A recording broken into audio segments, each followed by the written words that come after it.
Hello, everyone. Welcome to Beyond Life Paranormal Podcast. I'm your host, Russell Reynolds. Sorry it's a little late, but work comes first. That's what pays the bills. So I ended up having to work late because we got some nasty weather here in Missouri last night and through this morning. So the show's a little later tonight.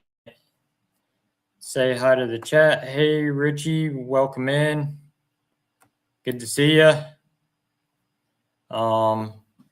We got a good show tonight. Before we get into it, we just want to say thank you to everybody who bought tickets for Mortuary Manor for May 9th, Mother's Day.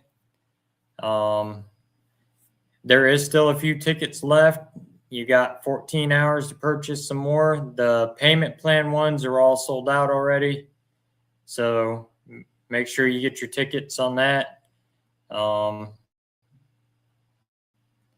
So you can come and investigate with my dad and I, and there's general admission tickets, and then the VIP tickets are with us. So that being said, you've only got 14 hours left, so get your last minute tickets in, and we will see you May 9th in Mortuary Manor in Ohio.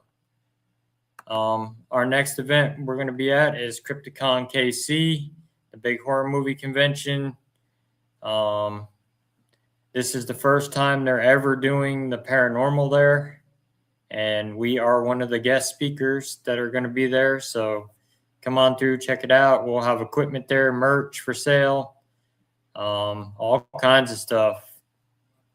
We are also confirmed for Bordertown Paracon and August 6th. My dad and I are guest speakers at that one, and I'm also on the ghost panel. So come check that out. And then we're at West Kentucky Paranormal Expo in September. That will be a good one. So come on out there.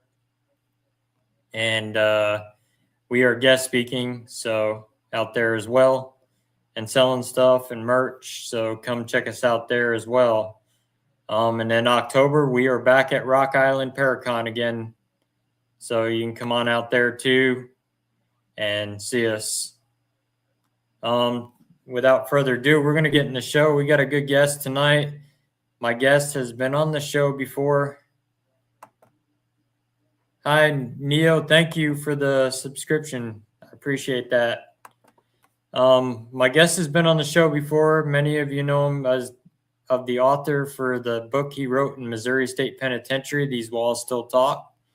Well, he had written another one shortly after that, and he's here to talk to us about it. He spent the night in Kentucky's most haunted house, the Ditto House, which is owned by my good friends Denise and Ernie Pack of Pac-Man Paranormal. And he's here tonight to tell us a little bit about it and talk about it. Hey, Sandy, welcome in. So without further ado, my guest at this time, Brian Paone. Hello. Hey, Brian, welcome back to the show. Oh, thank you. Pretty It's always weird. Like it's funny. Like when after the intro's done and then like the guest gets brought on, I never know. Like, am I supposed to wave? Like, what do you do? It's like bizarre, right? Right. So it was like this weird transition. So yeah. No, and just one quick correction. The Ditto House. I actually, you said I spent a night there. I was there almost for 3 weeks. Oh wow. So, yeah. So that's yeah. I couldn't write a whole book in one night. That would be crazy. But no, I got to.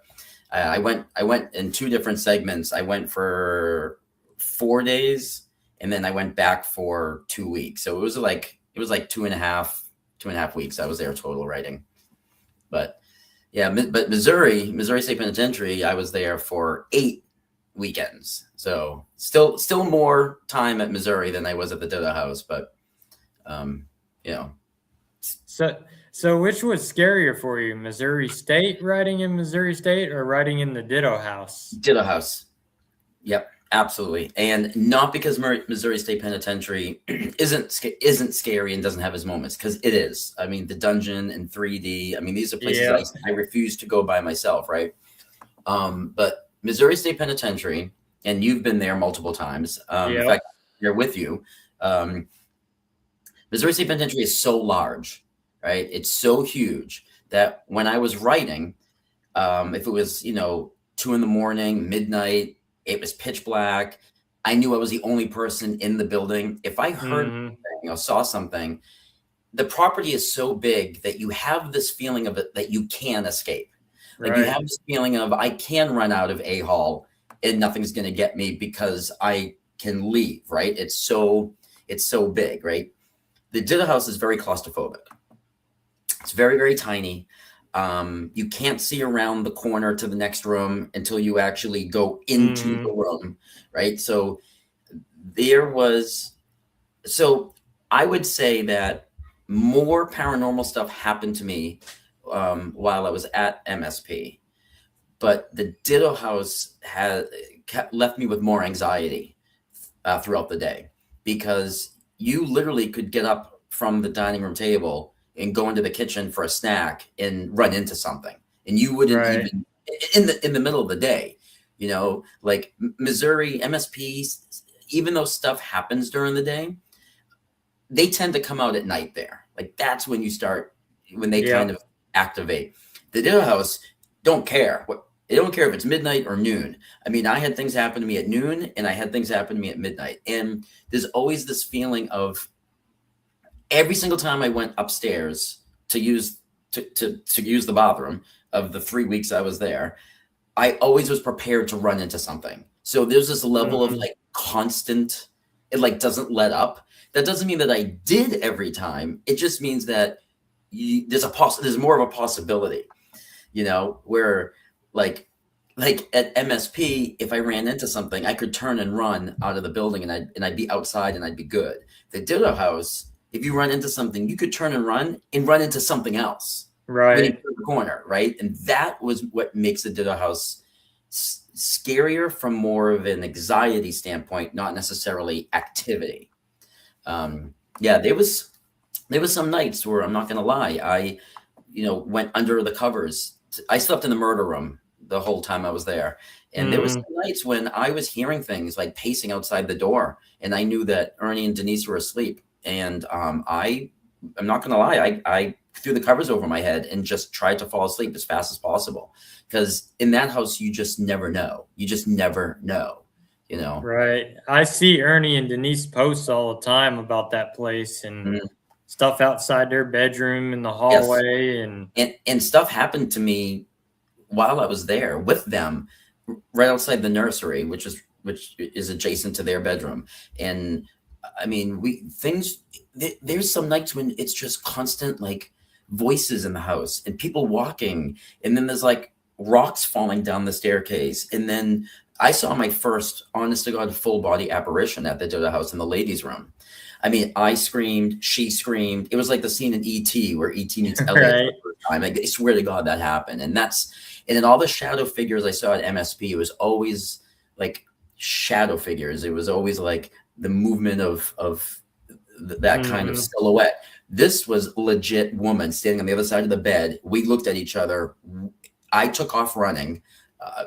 Ernie had to chase me and like console me. Like it's stuff like the Ditto House has stuff like that. Like it is in your face. Right. I So still talk and about our experience at Missouri State. yeah, I just gonna add one more thing, and then yeah, we can shift gears. Is At MSP, one of the rules was that I was never allowed to be on the property without at least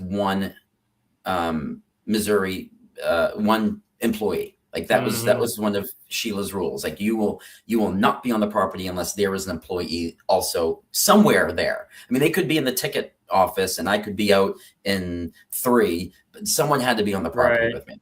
The Ditto House, Ernie and Denise went to work every day and left me completely alone. So when I heard people walking or doors closing, I knew it wasn't the employee, like as MSP, it could have been somebody, the employee on the property doing something, right? There's always that chance. But the Ditto House, I would wake up some mornings and Ernie and Denise had already left for work and I was completely alone until they got home at dinner Hmm. time. So I spent the day writing alone in this house, sometimes too scared to go get another cup of coffee because I heard something in the kitchen a few minutes ago. Right. So that's what the Ditto House does. It constantly kind of messes with you like that way. And I know they rent that out to let investigators actually go and investigate that place. Yes. Yep. Right. In my book release party for the Ditto House novel, which is next month, May 14th, we sold out of the investigation part of it almost immediately. In what we have left are tickets for the meet and greet and the paranormal tour. So Ernie and Denise are going to be, we're selling tickets to do like a hour long, 90-minute long, like paranormal tour of the Ditto House, plus a meet and greet with all of us. But the actual investigation where we break out the equipment and stay the night, like into the night, that sold out like almost immediately when those tickets went on sale. So, oh, wow. And we have tickets. So the book release party the next day also includes Fort Duffield meeting up with Squatch Man to do like squatching and then do paranormal story time by the campfire. Those tickets are still available. So even though the like investigation part of my book release party sold out, we still have the paranormal tour and the Fort Duffield squatching event tickets available for that. We had a question for you. Granzer asked, Brian, paranormal genres, do you explore or research or both? Well, so I've been a published author for 18 years, right? And this book is my 14th novel overall. I actually don't have a lot of horror novels in that row. It just seems that these two books were written back to back because of the experience of writing in haunted locations. Really, the only other real horror novel that I have, or paranormal novel I have, is a novel called Welcome to Parkview, and that's more of a Twilight Zone-y, like a Stephen King meets Twilight Zone. And there was no research to do for that. It all came out of my brain. It was birthed for my love of the old Twilight Zone episodes. I was like, what if I make a novel that feels like a Twilight Zone episode? So my other genres that I write in is all, I have a cyberpunk dystopian novel. I have an urban crime thriller. I have a neo-noir, detective serial killer novel. I have a time travel novel. So I'm kind of all over the place. But with these two books, I did an incredible amount of research for both locations before I started writing. I know more about the Missouri State Penitentiary riot of 1954 than I think, the only people that probably know more about that riot than me are the tour guides themselves, because I knew it was going to be a major part of the book. And I deep dove researching specifically the night of that riot. And this was before I went and stayed. Ditto House, I did a ton of research on the building of the house, who owned it, how many times it changed hands, what was it, because it was a post office, it was a train station ticket booth, it was a military hospital for the Civil War. I did a whole bunch of that research before I came to the house to start writing. So it's, the answer to your question is actually twofold. Like, I do a ton of research and then I immerse myself in the location, while I'm there writing. What got me into the paranormal Another genre? one for you says, yeah, so if you don't know me, people who do know me know this, but I am born and raised in Salem, Massachusetts. So I was born in Salem Hospital proper, and I left Salem when I was 30. So the first 30 years of my life, from birth to 30, not only did I live in Salem, but I grew up in a funeral home, so I think, we lived in a detached apartment, part of the funeral home property. So I think kind of growing up in the Salem area, and then living X amount of years in the funeral home during my formative time, when I was at the age where you start like discovering things that you like. I would say that you can't grow up in the Salem area and not be touched by some sort of paranormal, supernatural. Like, even if you don't believe and you're a skeptic, I mean, you leave your house and it's there, it's in front of you, it's everywhere. I mean, that's the fabric of that area, so I think that plays into it, just kind of being from there and having, in horror being my favorite genre, both to read and to watch. And the haunted house trope is probably my second favorite horror subgenre after Possession. I love Possession. Like The Exorcist is my favorite movie of all time, then followed by Insidious. So we have the haunted house, Right. right? And we have the possession. So when I went in to write these books, I kind of stayed away from the possession a little bit, not to spoil spoiler alert, but in These Walls Still Talk, the MSP book, there is a moment where the spirits can manipulate humans, but that's not true possession. It was a manipulation of their actions. Yeah. So possession and haunted houses have been have intrigued me since I was little. This is something I find it wildly fascinating. Right. And we had an awesome experience there down in the dungeon. Mm-hmm. Yeah, you and me. Yeah, when Yep. we were down there. Yeah. Dungeon terrifies me. I mean, I still talk about that because that's the first time I've ever experienced that there at Missouri State down in the dungeon, that big bright light like that. Mm-hmm. Yep. Yeah. I mean, if you remember my daughter, Annalise, she had the big, what we think was, the big boy came down the hallway at her and she started crying. She had such a visceral reaction to it. She like burst into tears. She couldn't control it because she saw that figure that everyone talks about, coming down, from the in your face room in the dungeon, So, I mean, yes. So Laurie Cabot is such a well-known figure. I was the store manager of a store called Suncoast. We sold movies. It doesn't exist anymore, but back in the 90s, Suncoast was a really big deal. Sam Goody was our music side, but we were the movie side in the mall. And Laurie Cabot used to come into the mall a lot. So I would see Laurie a lot. And she was just a normal person, and now she has this sort of like celebrity status. But back in the mid 90s, she was, you knew who she was, but she was just a very common occurrence, Her son owns a store in downtown Salem, and I just went to it in April last April when I was back home, because I live in DC now, but I go home 3 to 4 times a year to see my parents and my siblings and my family, because everyone is still there. I'm like the only one who left. Everyone still lives there, but I did go to her store, her son's store last year, so that was kind of cool to go in there.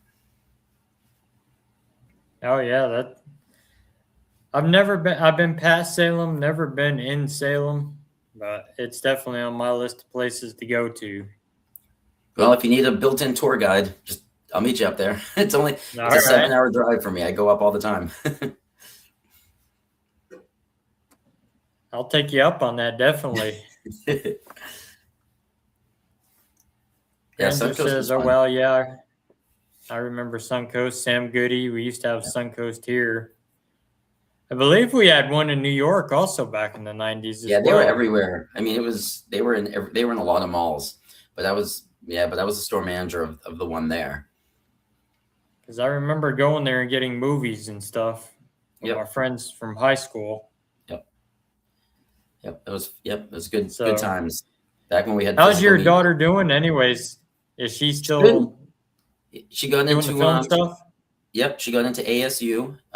So she leaves this summer. She graduates high school in June, but she got into ASU for film and stuff. So she's heading up there to maybe turn one of my books into a movie. Oh, there you go. Yeah, I can still remember that down in the dungeon when I told her that shadow figure was standing right in between her and I, and she felt it grab her leg, and she just like freaked out. Yeah. and then we had somebody else in our group. Actually, the woman who does my front covers was there with her friend, and he had his hoodie pulled from behind in that area that night. Like Rob was talking and kind of giving his like briefing about how EVPs work, and Jason just like panicked and went like this, and nobody was behind him, and something had pulled his coat back. So, which is so common down there. I mean, I had things happen. Yeah, that's common in there. Yeah. So the cool thing about both Missouri State Penitentiary in the Ditto House while I was there writing was I kept a diary of everything that happened to me while I was writing. And in both books, my diary is included at the end of the book. So I've had people who have bought, like These Walls Still Talk, and read my diary first and then read the book, because they want to know like things that happened to me while I was there. Because my diary is literally, there's no spoilers in my diary. You're not going to, none of the story is going to be spoiled by reading it. I stay away from talking about the book proper. Right. It's literally the thing, like stuff like happened to you and me. It's stuff like that. It's like what happened to me Yeah. in real life while I was writing this book. And when I went to the Ditto House, I wanted to do the same thing and wanted to keep a diary.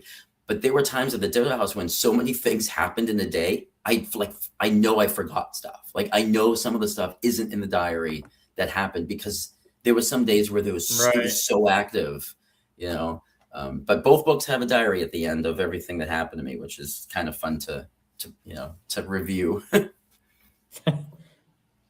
Granzer said Russell and Brian. Yeah, Rex Manning Day. Yeah. Empire Records, one of my favorite movies. Yep. And I know they said while we were there because of them tearing down all the buildings and stuff back there. Yeah, they tore down 2, housing unit 2. It kicked up a lot of activity because you figure all that energy traveled over to 3 over there. So. Yep. Yeah. Yeah. And 3 was closed for a while because of the sinkhole. 3 closed, and when 3 closed and people weren't going in anymore, you almost wonder if the energy in 3 was confused at why nobody was. There wasn't, so it's cool questions to think about, So yeah. Did you have any of the like cobweb feelings when you were riding there in Missouri State? Like you felt like a spider web come across your skin or anything? No, I didn't have that. I did, I think 2 or 3 different times, and I have it in the diary at the back of the book. I felt like something grabbed my elbow, and it was definitely like fingers in a palm. Like it wasn't just like spider web. It was like something grabbing my elbow, and I like would snatch, and then I was alone, And it always seemed to happen in 4 in A Hall. So for something in A Hall liked to get my attention by grabbing my elbow, Right. You're not the only one that's had that happen to. We had a group with us the first time we went there, and my dad had told this girl she was going to get touched at night, and we were in 4. She kept seeing the shadow darting in and out of the catwalk up on the 2nd. The peekers? Yep. So I went up there to check it out. So I started walking, and then I walked that cross catwalk, pacing like I was a guard. I got above them, and I hear her go, "God damn it, something grabbed my leg." Yep. Very common. We had a police officer one night who was on duty because they always have a uniformed officer on, right? Her name is Jensen, and I was sitting in cell 6 with her, and something messed with her right leg while she was sitting on one of the benches talking to me while I was writing. And that's in my diary too. That was a weird night. There's some nights at MSP where you leave and you go, man, that was weird. The whole night was weird. Yeah. Everything, the whole night. And the funny thing about MSP is there'll be some nights where it is quiet. Where MSP is just like they're sleeping. And because MSP charges to have overnight investigations, there's some nights when they're just not talking. Yeah. And I was there, there was a couple times when guests left complaining, well, this place is bullcrap. This is what a waste of my money. I would never come back. And then the very next night, it's like the place like just exploded with activity, right? And people are like, this is the greatest thing that's ever happened to me. I'm coming back. So it is a roll of the dice when you go. Like, what type of night are you going to get, So, yeah. And I hear the same thing about Waverly also. Yeah, well, I'm doing that for the first time in my life next month, so hopefully it'll be a good night. Yeah, but hopefully you get a thunderstorm. Yeah, I hope not, because might rain out my book release party at Fort Duffield. I don't want it in the rain. Well, if you get a thunderstorm during Waverly, then it'll kick up some activity for you. Yeah, I just want the night that we're out at Fort Duffield to be clear. But if anybody who's watching this or listening is interested to come out to the book release party at the Ditto House in Fort Duffield, you can go on my website, which is brianpaone.com. So just look at my name. How do I do this? Right here. And then just put a .com at the end. And there's a banner across my website for tickets. So you can click that and it'll bring you right to tickets. So I made it super easy. So like no thinking involved. There's no some big long link I'm going to give you or tell you to do like 4 different things. Literally go to myname.com and you can get tickets to the Ditto House Ghost Tour and meet and greet and the Squatchin' at Fort Duffield. Granzer said Brian, the writer who wrote Empire Records, worked at a Tower Records in Phoenix, Arizona in the early 80s No, at I didn't know the that. old Christown Mall. Good. I did not know that. That's cool. Yeah, I didn't know that either. Do you know that there's? I'm looking at the other comment about Clueless. I don't know if you know about Clueless 2 right now is in production. I read something about that. I didn't know how true it was because it is. So she's playing. She has a child now. Like she has a teenage daughter. So it's like so she's the mom in part 2, and the daughter's kind of going through what she so. Oh, nice. Yeah. I've been working on several movies. I wrote 3 of them already. Man, I might be able to, I'm a novelist. I can't, something about writing movies just seems daunting to me. I don't know how people do it. Yeah, I've wrote 2 paranormal movies and 1 based on an actual urban legend. Oh, that's cool. Which See, what I need is somebody to turn my books into movies. I don't want to do it myself. I want someone to be like, we're making this. And they go, yes. Well, you got your daughter now that she's in for film. She probably will be able to do it. I know. I'd love it. I know. That'd be great. Even if she does something for like, a student film or something like that, like one of my short stories or something. It'd be cool. Right. I mean, that one I just turned into a movie is called Hell in the Woods. I wrote a short story on it for Halloween one year. Mm-hmm. And I got reading it and I was like, this would make a good movie. So I wrote the movie. So what urban legend you said you It's based on the 7 Gates of Hell out of York, Pennsylvania. Yep. Okay, cool. That's neat. And yeah. I've never been there, but yeah, I've heard of it. I know I've just never been there. We were going to go there and investigate it, and we were talking about it, planning it, and then all of a sudden strange things just started happening to us.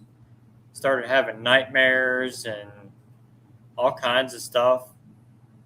Members were having asthma attacks, and oh man, I was like, that's our sign not to go. Jeez. Yeah, we never went. It's funny because like I joked about the Ditto House or West Point, because the Ditto House is in West Point, Kentucky, right? Fort Duffield and the Ditto House are in West Point. Mm-hmm. I joked with the PAX that I felt like West Point is the Bermuda Triangle of paranormal, because they have alien sightings there. They have a high rate of Sasquatch sightings there. Almost every building is haunted. Like it is such it's weird, man. West Point, Kentucky is just like, it's got its own vibration. Mm-hmm. Yeah, I know they do that. Get Haunted does that trifecta out there. Yeah, I did that last year. Yeah. I hear so much about it from Bill and all them. They told me I need to get out there and check it out. Because I did it, my diary at the back of the Ditto House book starts with me attending that and what happened to us that night.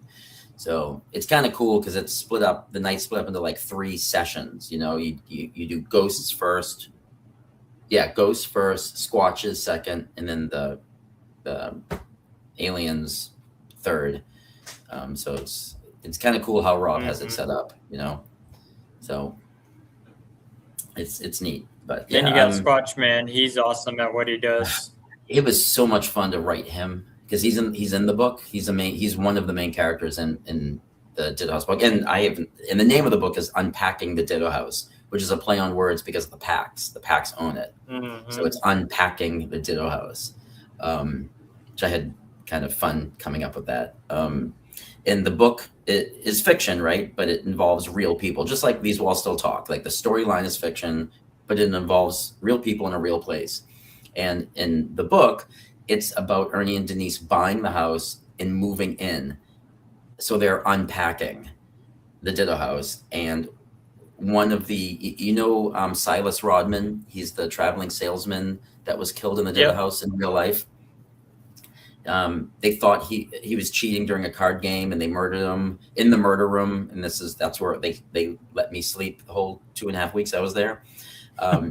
So I used Silas Rodman's real story in real life and his real ties to the Ditto House. But in my book, when Ernie and Denise are moving in, Silas decides he doesn't like Ernie and starts to, make their life hell. And Squatch Man comes in, and the Bigfoot in the forest all have a huge part in the book. I don't want to spoil it because if I talk about that part, then I do give away the ending. But I did incorporate, the Squatches and Squatch Man and Silas Rodman's real story and all that. So, right. Yeah. Yeah, you don't want to ruin it. People need to buy the book and read it. Yep. Yeah. And then when I finished writing that, I decided to write my first young reader chapter book. And it involves all the pets of everybody in Get Haunted. And their pets want to be like their humans. So they go to a haunted house to investigate a haunted house that's only haunted by animal ghosts. So that comes out the same day as the Ditto House book. They actually are coming out on the same day. And that's called The Scary Place. So if anybody knows the Get Haunted crew, you know that like Rob's dog's name is Leo. Yep. Leo's the main character. And then Red, who is the Pax dog at the Ditto House. Red is like the second main character. My dog, Watson. And then Sarah from Get Haunted, her dog, Zoe, who passed away, is one of the ghosts that they're hunting in the, so there's no humans in this book at all. It is made up 100% of the animals of Get Haunted hunting spirits of animals who have passed, who are trapped in this haunted house. So anyway, so it's fun. The few people who have read it so far have just said that it was so much fun to read. It's really short. I wrote it for kind of that 10 to 12-year-old age group. The kids who want to read scary stories, but they're not ready for adult novels yet.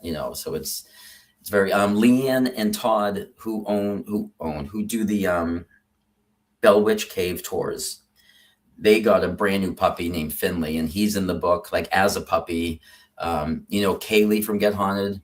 Yeah. Her dog Louie is in it. Bill from Get Haunted, his dog Odin just recently passed away.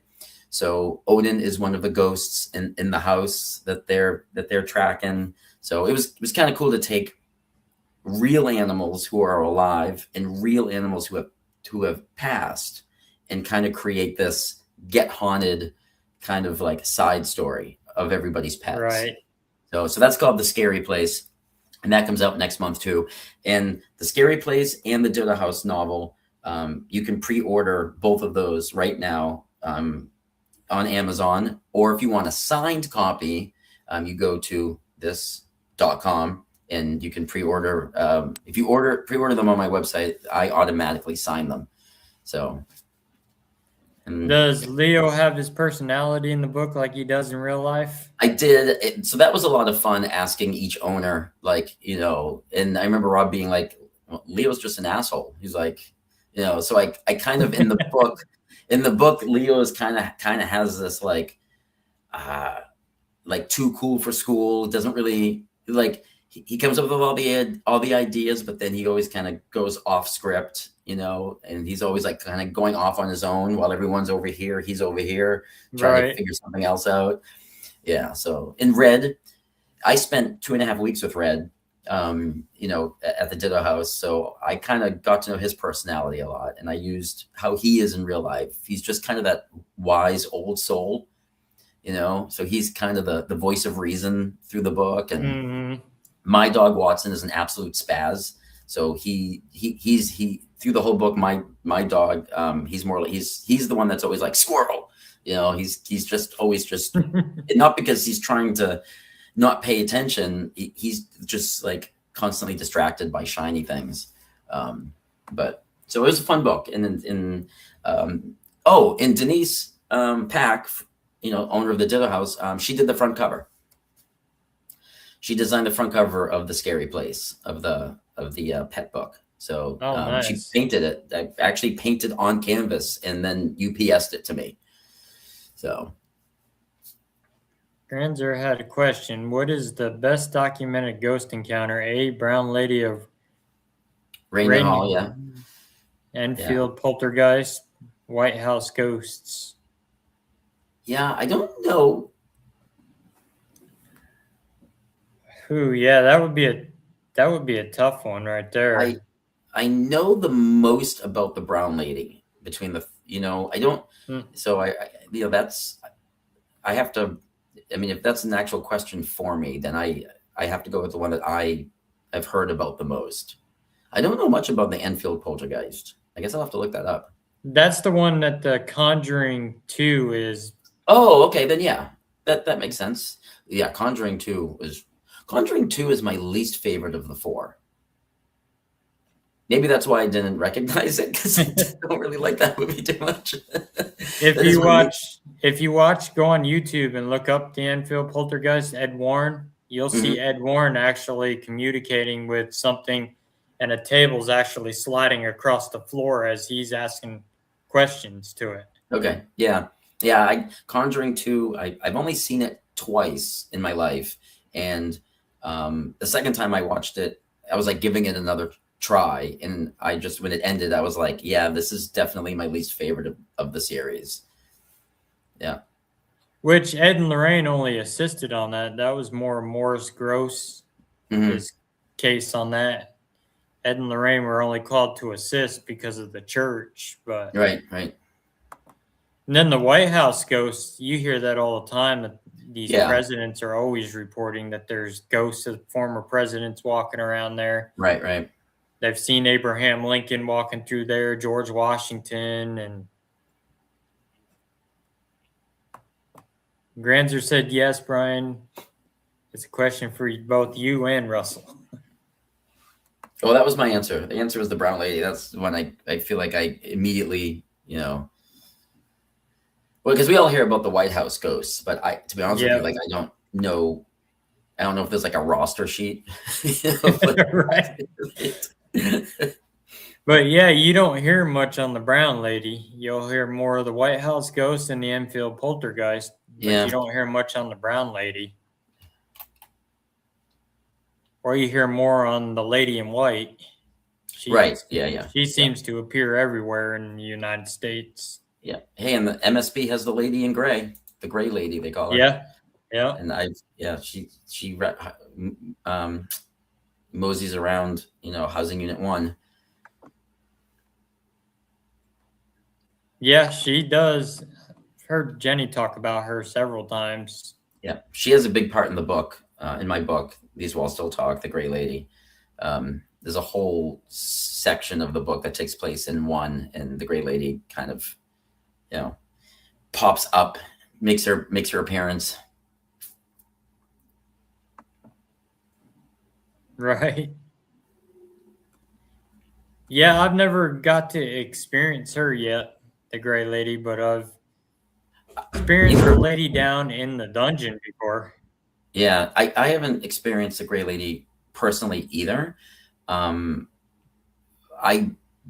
and Jenny were closing up one night. After I had been there for like 3 weeks into my 8-week stay there, the staff kind of got more comfortable with me accompanying them on the close up of going building to building to make sure there was no guests hiding or in closing the windows, and then they closing the lights off, and then they started actually like letting me do it like on my own. And there was a night that me and Jenny went into one, and we both simultaneously walked through this unbelievably strong odor of women's perfume. I mean, it was so strong that it stopped us in our tracks. I mean, it was like it was just so palpable, you know, and there was nobody in one. One was empty. And then it was gone. And then we couldn't recreate it. Like, we kept trying to go through that pocket of air again, and we couldn't. So I don't know if that was the Gray Lady, like leaving some of her essence behind, but I've never seen her. A lot of people have. She's in the book only because she is such a common sight there. But I'm also the type of person that I will never kind of become that like hive mind mentality where one person sees something and the whole group thinks they see the same thing. Like, I'll tell you straight up, like, I would love to see her, and I never did. I never ran into her. But the perfume was the closest thing I got to saying, oh shoot, maybe that was her, you know? So right. And but I did experience. We experienced the lady down in the dungeons down there. There's some weird things in the dungeon. She was yelling hello. Oh God, that scares me. That scares me. I did an overnight at oh my God, in Iowa, the manor in Iowa. Oh, it's eluding me. It's because I'm on the spot. It starts with an M. Mackley Manor. Oh, okay. Yeah, I know which one you're talking about. I'm trying to think. Anyway, I did. Oh wow, this is unbelievable. I did an overnight there, but you sleep there. Like, you go to bed and you sleep. And at about 4:30 in the morning, there was a woman screaming in the hallway, and that's the top 3 scariest things that I've ever experienced in my life. I mean, even today when I think about that, it was absolutely terrifying, like in my core, because there was nobody there, and she was like blood curdling, like she was being murdered. Right. I will never forget that sound. It rings in my ears. Yeah. To the point where I sometimes don't like thinking about it, because I want to live in a sense of denial that I didn't hear it, because it was that scary, you know. So wait till you experience Waverly. Maybe, but I'll be with a large group of people, so that you know, I can grab onto somebody. You know, I can grab onto Rob and be like, "Save me!" Yeah, you better hang on to Rob, especially if you go down to the body shoot. I've heard many. So, you know, staying with Ernie and Denise for 3 weeks at the Ditto House to write the book, I got many stories from them. I've heard so many Waverly Hills stories at this point that even though I've never been there, I feel like I have, because I've gotten such an overview.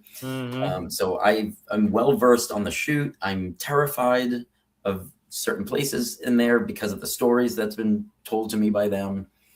Yeah. So, but yeah, it's gonna be good.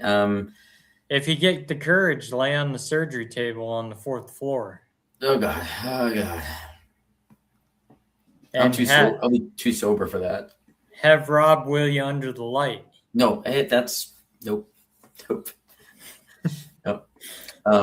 I did the Estes method in the gas chamber at MSP, left alone, and that was anxiety, you know, driven for me. So we got an awesome EVP out of that gas chamber at MSP. Oh yeah, there was 2 of us. We sat in the chair and closed the door, and we were doing a spirit box session in there. And it come across the spirit box, told us to die. Oof. That place is just, I love MSP so much. I feel like a kinship with it, which is weird. It's like a home away from home for me. Right. It's one of our favorite places too. We love it there. Yep. But yeah, you and I were talking about this backstage. But for anybody watching or listening, I will be back there for their These Walls Still Talk event. I'm the featured guest or the special guest or the whatever you want, guest of honor. I don't know, whatever term you want to use. So that's in September. So if anybody has never done Missouri State Penitentiary and wants to and would like to do it with me while I'm there, I will be there in September on their These Walls Still Talk event. So that will be fun. I'll be flying out. They'll have fun. That's for sure. Mm-hmm. And he's a great guy to investigate with. I got to investigate with him. Mm-hmm. Mm-hmm. At the Get Haunted event. So Yep. That's where I met Get Haunted, was at MSP. All of this. Yeah, you were at the Devil on the Run tour too out there, weren't you? Yeah, that was my first time ever meeting anybody. Yep. It was kind of by happenstance, and never in a million years did I think that, you know, my writing career would change going to that event.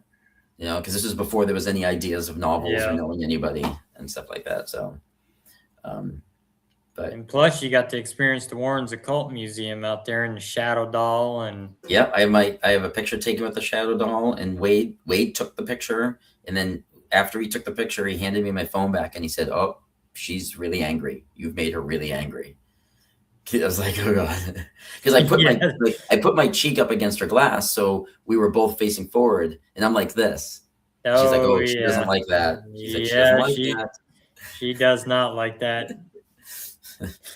Yeah, she doesn't like that. Yeah. That fire doll, that's another one that's creepy. Yeah, the fire doll was there too that night. Yeah, the dinosaur that goes across the floor in The Conjuring, that was there. Yeah. So I got to see that. Yeah, there was a couple things there. Well, did you read that the movie doll Annabelle, that chair she was sitting in is the actual chair that Annabelle sat in? No.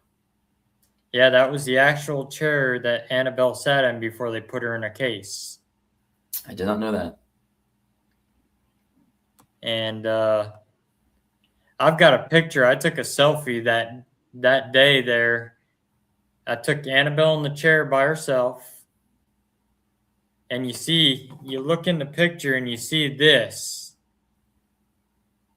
When I take the selfie with my back turned, you see this, a hand open up like that. That's weird. Like it's trying to grab me. I showed that to Wade. Wade was like, "Yeah, those things know who you are." Yeah, that's weird. Oh. Grinzer says, "Brian, is there a paranormal topic that you would want to write about, but just don't seem to have enough evidence or experience?" Yeah, this idea of doppelgangers really super intrigues me, but I don't know enough about it, and I haven't seen it enough for me to be able to like incorporate it into a book and feel that I'm doing it justice. But you know, this reoccurring thing where people will see the same person over there, but they're really over there, or you know, they'll see, "Hey, I just saw you go in that room 30 seconds ago. How are you now in the backyard?" No, I wasn't going in that room. That is weird to me, but I don't have enough like knowledge and experience with it, like that phenomenon. So that phenomenon is interesting. I also, I think that would probably be the first thing that comes to mind, where I know it's semi-common. Everybody kind of knows about it, but I just don't know enough about it for me to feel comfortable writing about it. Yeah, those are interesting, them doppelgangers. I just had two friends reach out to me and swore they saw me. One saw me at a Comic-Con. She was there with her grandkids. Swore she saw me walking down the aisle, and she went to come over to say hi, and it wasn't me. That's weird. It looked like me. And then another one, a friend of mine in Maine reported that she saw somebody that looked like me too. Do I have a doppelganger? So I've had people tell me at different stages in my life, back before I started shaving my head, that at times I can look like Ben Stiller. I'm also very short, and he's very short. I know you can't tell height here on podcast, but I'm 5'4". I don't think he's too much taller than me, but there are moments when like I've had multiple people tell me I look like Ben Stiller, not just like once or I thought it myself. It's been something through my life that people have told me that I look like Ben Stiller. So Clones of Russell when he was abducted by aliens. all right. Okay. I'd be more attacked by a ghost than abducted by aliens. They'd give me back. But this guy talks a lot. Russell is 6'7". He is a tall guy. Well, I am doing a reading tomorrow at a college for These Walls Still Talk, and it's going to be a super early morning. And I know we started off kind of late tonight because of the Missouri weather and all that. So yeah, I do appreciate you having me on and adjusting the time and letting this go through. Yeah, so definitely. But yeah, if anybody, These Walls Still Talk is available. Paperback, ebook, and audiobook everywhere books are sold. The Unpacking the Ditto House and the Scary Place books coming out in May. You can pre-order through my website or pre-order through Amazon. And once those come out, they'll also be paperback, audiobook, and ebook in every bookstore. So hopefully people enjoy reading books, knowing that I wrote every word in the location that the book takes place in, and then has fun reading my diary. And you can read about all the times I was scared out of my wits. So, but yeah, I appreciate all your questions too. So I've got several locations you'd love to write in. Yeah. I've had many people text me, email me, give me suggestions, so, I have a couple that I'm looking at, I just don't know how more I want to do this. This is a lot of fun, but I also want to make sure that I don't recycle the same storyline, and I need each book to have its own identity. The moment I feel that I am just going to be, doing the same thing over and over and over is when I need to call it. Right. So, all right, we'll do that. If you're interested, I'll talk to the owner of the movie theater. You'll love to write on that place. Ooh, that I could come up with some cool plot lines of that for sure. Yeah. And then you'll get to investigate it with us. So yeah, that'd be fun. Sure, absolutely. That place will have you on your toes, real. There's a movie theater in Salem, in the East India Mall. It's one of the oldest movie theaters in the country, and I think it's Theater 4 or Theater 7. I can't remember which, but for the last, like 30, 40 years, this one gentleman who's wearing like a suit like you would in like the 20s and 30s sits in the same seat, and people see him all the time. He's like one of the most well-known, consistently seen apparitions. And you'll walk in with your popcorn and your drink, and you'll see sitting there. But then he disappears, or you catch him on the corner of your eye. But and it's always the same theater number. He doesn't change theater numbers. It's wild. It's just, yeah. So. Yeah, this place has got several different spirits in it. And yeah, I wonder what he thinks of, modern movies. You'll get grabbed in there. Ugh. My dad's been pushed in there. Oh man. I've actually had a member sit there and her face morphed to somebody else, and she's taking her thumb and sitting there digging her own face open. Nope. That is where I leave. Yeah. Yep. We didn't even know what was going on at that time until I reviewed the camera footage and saw this going. Yeah, no, horror, it might be my number one favorite genre, but I am a scaredy cat at the end of the day. Yep. But yet here I am putting myself through all these situations where I have to like stay in these super haunted places to write books. Right. But it's kind of like someone who has a fear of heights who goes skydiving, right? I think I do it because I want to keep proving to myself that like it's okay. I'm trying to like work through that fear. Right. And she's got an Airbnb up there. That's where we stay anytime we investigate. Mm-hmm. Which I've actually slept in Cinema 2, which is the most active of the theater. Like you fell? Like you slipped? No, I slept in Oh, one you of the. slept. I just said you slipped. Like, you like fell. Oh, you slept. Ugh. I slept in there and woke up to my meter going crazy right next to me. Yeah. Yeah. And then there's balconies that have been untouched since the 1920s. Yeah. It's got it must be carrying some sort of energy. Oh yeah, there's a lot of energy in that town. That whole town is Civil War and a lot of murders, and the one girl that haunts the place, she was kidnapped and went missing for 17 years. And she was waiting for her date. Well, she never made her date.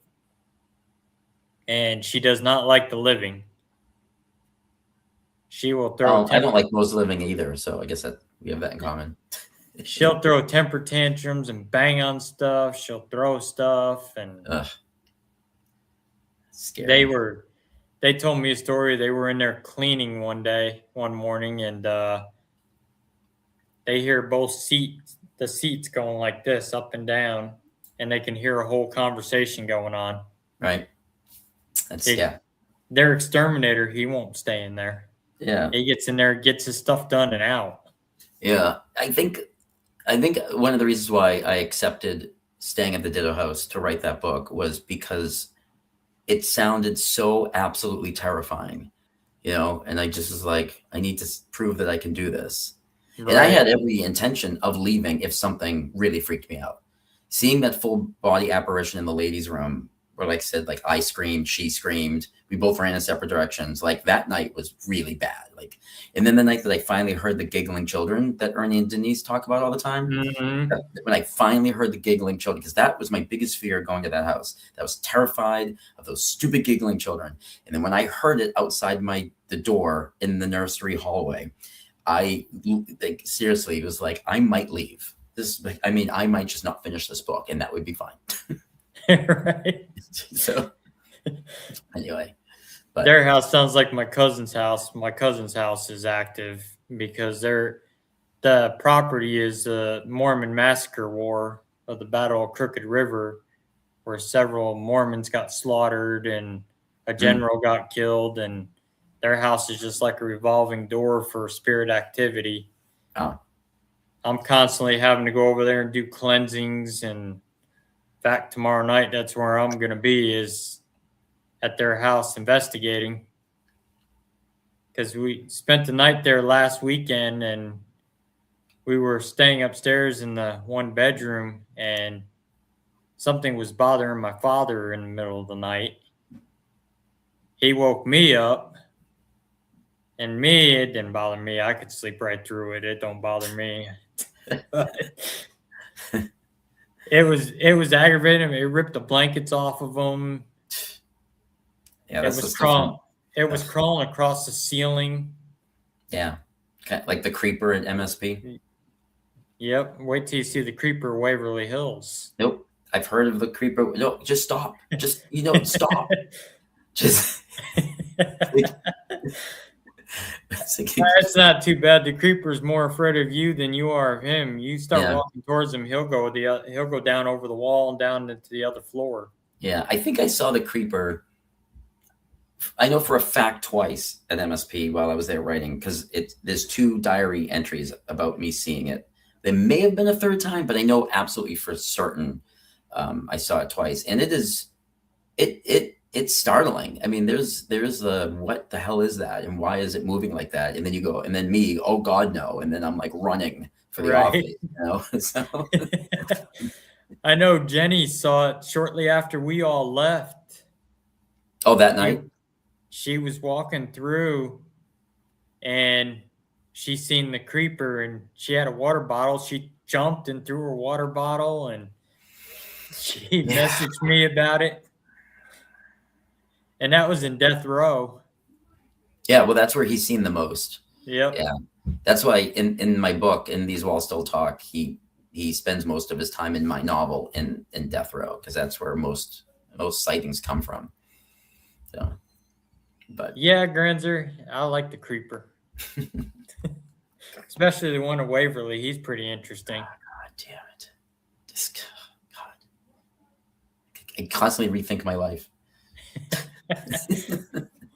And So, sometimes Waverly can be quiet. I mean, the team we went with, they rented it for 2 nights. That Friday night, they didn't experience anything. mhm. Saturday, we come out, and it's like everybody wants to play all of a sudden. Yeah, well, that's MSP. I mean, MSP is a roll the dice. And we were getting activity during the day. We went on tour with Vince, and we're walking the outside of the front of Waverly, and you look up in the window, and there's somebody staring out the window at you. Yeah, I've heard that too. And then the side exit door on the ground floor, we were walking along there, and somebody was peeking through the window, and we thought maybe it was one of the other team members, and I peeked in there, and there was nobody. Yeah.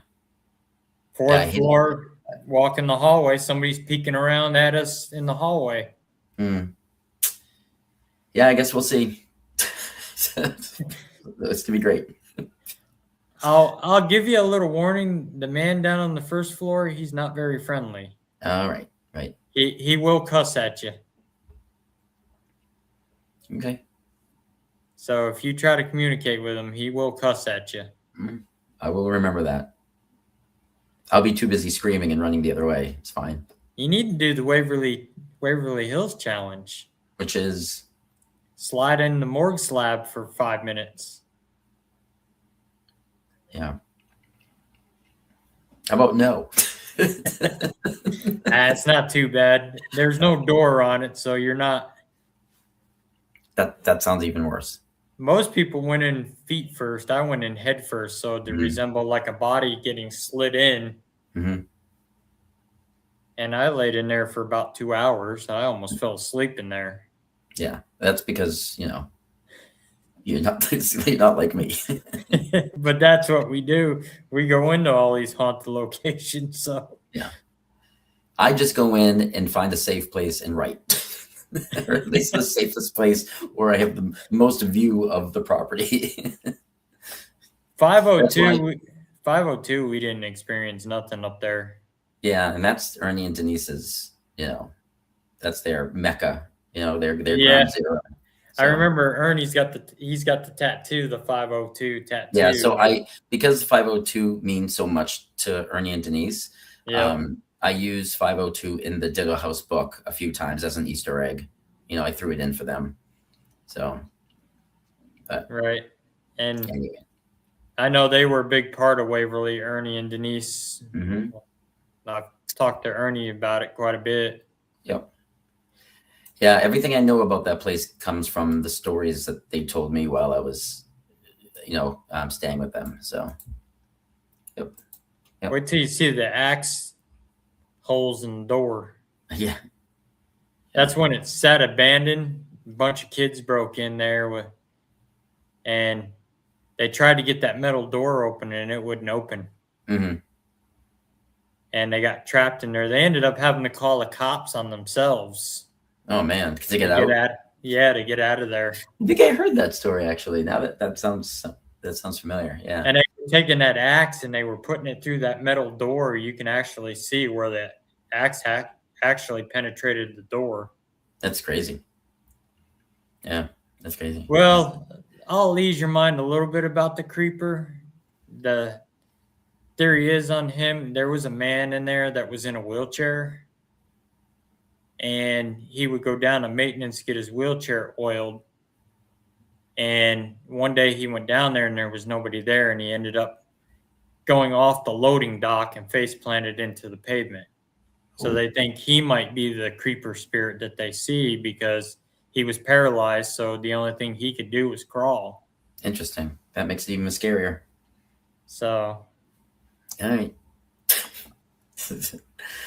Granzer. No, I'm not trying to scare him. I'm just trying to give him some pointers. Yeah. Let's see. All right. Well, I think we should. I think that is a good. I think that story is a good way to wrap this up. Yeah. So. Oh my goodness. Oh God. All right, I thank you for coming on the show tonight. Definitely, Yeah, if you thanks for want to having do me. it, if you want to come on again, definitely we'll do it Yeah, again. yeah, yeah. Maybe, maybe after the books are actually out, and maybe after the book release party, I can come on and we can tell you anything weird that happened, or I can talk about Waverly. I'll come on and tell you about how my first Waverly Yeah, experience went. yeah, we'll do that definitely. All right, I love it. Yeah, So and stay in touch, and absolutely, maybe I can yeah, be. and maybe I'll see you at MSP again. So Oh yeah, definitely. And maybe I'll get you into a haunted location you can write about okay, out here yeah, in Missouri. We've doing got the more out here. Ditto House book. I realized that I absolutely need 2 weeks. I need to be able to stay at a place for 2 weeks. Anything less than that, I don't think I would be doing Right, it justice. So I need to find any place where if I'm going to do another book in the series, wherever I go, they have to be okay with letting me stay there for 2 weeks. I just can't do less than that. I can't. So right. that's the difficult part is finding places that will be like, okay, here's the keys for 2 weeks. So, um, but Yeah, that's I'll talk to my friend Kim, the owner of the movie theater, and she's got that Airbnb up there. So yeah. Well, like when I was at MSP, I had to leave when they left, in the morning. right, So I had a hotel like 4 miles up the road. So I would go crash at the hotel and then wake up and shower and then go back to MSP and do it all over again. But I did have to leave when they left. So that's cool. Yeah. all right. I'm gonna wrap the show up, and Sounds good. thank you for coming on tonight. And Thank you for having me. I'm gonna And put we'll you. talk soon. Yeah, definitely. I'm gonna put you backstage and close the Okay. show out. All And right. And remember, my website is just myname.com. All my books are available there, myname.com, and tickets to the book release party. Just myname.com. all right. So I'll see you in a minute. Awesome. All right, guys. Thanks for tuning in tonight. There will be a Sunday show this Sunday. My dad and I will be on. And we'll have two special guests on, psychic medium Rebecca and Carol Garcia. Also, definitely check out Brian's books, his website. Come see him at MSP. Great dude. I enjoyed investigating with him when we were at MSP. So definitely come out, show him some support, buy his books. With that being said, remember, if you're being bullied in the paranormal field, you do have a voice. Nobody's better than anybody in this field. With that being said, everybody have a good night. Stay safe out there. And we will see you again Sunday night, probably about 8:30-ish Central Time. So with that being said, have a good night. God bless. Stay safe if you're investigating this weekend, and have fun. Have a good night, everyone. See you Sunday.